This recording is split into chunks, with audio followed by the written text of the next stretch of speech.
Question 91. How do the sacraments become effectual means of salvation? Answer.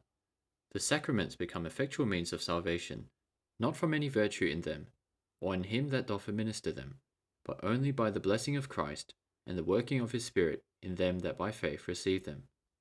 The Bible verses referenced for this answer are 1 Corinthians chapter 3, verse 7. So then neither is he that planteth anything, neither he that watereth, but God that giveth the increase. 1 Corinthians chapter 1, verses 12 to 17.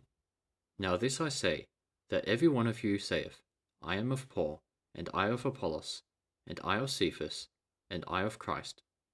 Is Christ divided? Was Paul crucified for you? Or were ye baptized in the name of Paul? I thank God that I baptized none of you, but Crispus and Gaius, lest any should say that I had baptized in mine own name. And I baptized also the household of Stephanas. Besides, I know not whether I baptized any other. For Christ sent me not to baptize, but to preach the gospel, not with wisdom of words, lest the cross of Christ should be made of none effect.